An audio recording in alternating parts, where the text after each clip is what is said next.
క్రిందటిసారి మోడీ సర్కార్ దాంట్లో 2 తెలుగు రాష్ట్రాల దాంట్లో ఒక విచిత్రమైన సమస్య ఏర్పడింది. ఆంధ్రప్రదేశ్‌కి ప్రయారిటీ ఉండేది గాదు. కంప్లీట్‌గా తెలంగాణకి మాత్రమే ప్రయారిటీ వచ్చింది. అప్పుడు క్యాబినెట్ ర్యాంక్‌లో మంత్రిగా ఓ పక్కన కిషన్ రెడ్డి సహాయ మంత్రిగా, ఇటు పక్కన బండి సంజయ్ ఇద్దరు సహాయ మంత్రులు ఇచ్చారు వాళ్ళకి.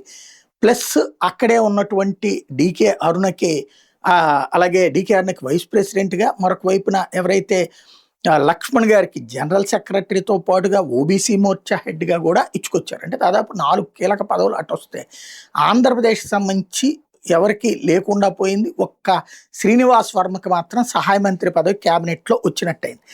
ఇప్పుడు జరిగినటువంటి నిన్న భారతీయ జనతా పార్టీకి సంబంధించి జాతీయ స్థాయి కమిటీ 55 మందితో చేసినటువంటి దాంట్లో ఆంధ్రప్రదేశ్‌కి సంబంధించినటువంటి మాధవ్, ఒక పక్కన రామ్ మాధవ్ వచ్చేటప్పటికి అందులో కీలకమైన పదవి పొందారు ఉపాధ్యక్షుడు. అట్లే పురంధేశ్వరి పొందింది.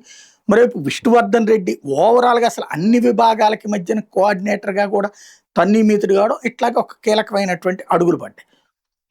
ప్రధానమైనటువంటి పని జరిగిపోయింది. ఇన్ని పదవులు ఇక్కడ ఈసారి ఇటొచ్చినాయి. తెలంగాణకి ఉన్నటువంటి ఆ ఇద్దరికీ పోయింది. ఒక్క సంతోష్ జీకి మాత్రం మళ్ళీ పదవి వచ్చినట్టే. అయితే ఆయన తెలంగాణ కింద క్లెయిమ్ చేస్తారా, లేకపోతే ఆంధ్ర కింద క్లెయిమ్ చేస్తారని తేలదు. ఇప్పుడు తెలంగాణకు సంబంధించిన బీజేపీ నేతలు క్యాబినెట్‌లో రేపు నరేంద్ర మోడీ క్యాబినెట్ త్వరలో ఎక్స్‌పాండ్ అవుతుంది. అందులో భారీ అవకాశాలు తెలంగాణకి ఇస్తారు. ఎందుకంటే ఇప్పటికి దాదాపు 3 ఏళ్ళు అవుతోంది ఎన్నికలు జరిగిపోయి. అక్కడ 2023లో జరిగినాయి కదా, ఇప్పుడు 26 దాదాపు ఈ డిసెంబర్ దగ్గరకు వచ్చేటప్పటికి 6 నెలలు అయ్యాయి, 3 ఏళ్ళు అయిపోద్ది.